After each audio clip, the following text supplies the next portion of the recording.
Ranker of Kings is an absolute masterpiece, one absolutely worth your time. The story follows a young prince named Boji, a young prince that was born with the ability to not be able to grow stronger as well as not being able to hear, deaf. Luckily, along his journey he meets someone named Kage, which you'll grow to love. That is the template to this whole show. You will grow to love all of the characters and all of the situations, flaws and all. But with that being said, this show is also one of the most emotionally, the definition of emotional damage is what this show is. But it is never ended with pain. It always ends with hopefulness and courage and pushing through adversity, all the whole 9 yards. And essentially, this is the overarching plot of how this young prince will become the king of all kings. Or at least that's kind of the subheader. Along this journey, we will be interacting with so many different brilliant plot threads.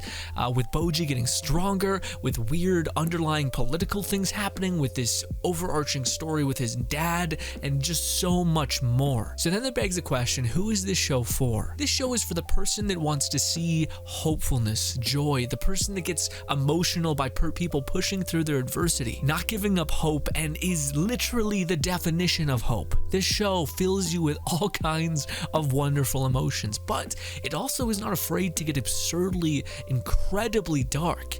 But it's not manipulative. It's not this extent of I'm going to make you feel sad because I can do that, or I'm going to show you a character only to basically have it be a lamb to slaughter. No, each character harmonizes. That's the best way I can describe it. This show is like a symphony building to a beautiful point, and then everything feeling so satisfied as it comes to a close. The show's ending, no spoilers here, is one of the most satisfying things you will ever watch, and it will make you so excited to jump into another adventure. Boji as a character and Kage to boot are both perfect definitions of harmony. They complete each other. The world and these characters you'll grow to love, flaws and all. If I give you one more thing, which is what this show is doing, and if you're seeing the clips right now, you can kind of tell, a lot of tropes are here from all of fantasy. King Arthur, the perfect king, the evil stepmother, the cruel siblings that want to inherit and take your power, making a deal with an omnipotent force that can give you strength, kingdom on the verge of collapse, everything, mirror, mirror on the wall, every single trope is here. But I promise you, you will not be able to predict where this show goes. It's an expert class in subverting expectation and making you feel like you're on the edge of your seat. And the last thing I'll say, which is there's already a lot here, this show will make you understand characters like you thought wasn't possible, knowing every single side of them and the choices that they'll make before they make it. It expertly does this, showcases a character, showcases the world, builds in this world. In fact, most people who watch it want to see more of this world. And the last thing I'd say is please give the art style a chance. It may look a little strange, but I promise you it's done with purpose and meaning. The characters' faces and Boji looking very like almost like a children's book kind of art style. I promise you it gets rich, it gets deep, it gets crazy, it gets simplistic. It's beautiful in that sense, but don't be fooled by the fact that it may look at times childish, because that's kind of the point, to sell certain emotional faculties that I promise you'll get hit by. And lastly, I believe with all my heart that this show is an absolute masterpiece. I've talked to you guys about this ad nauseum within another video we made. It was insanely long, and I could have made it 2 hours if I wanted,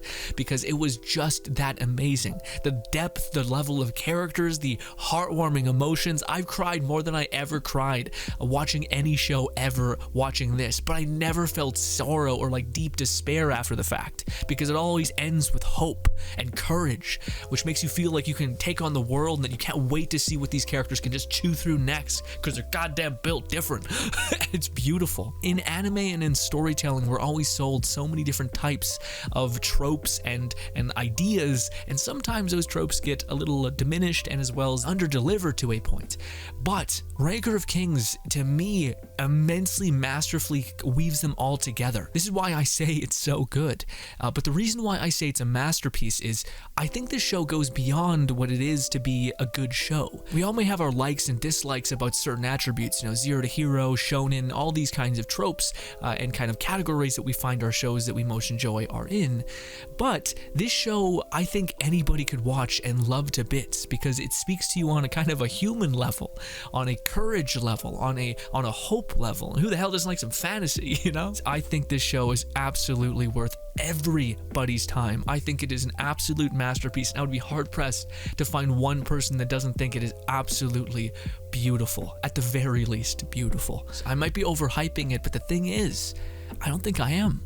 So ladies and gentlemen, please, for the love of God, go check out this show, because I promise you'll be the better for having watched it. My name is Grin. Hopefully I can see you again. Consider subscribing, and if that's too much, maybe liking. Thank you for your time, and see you next time.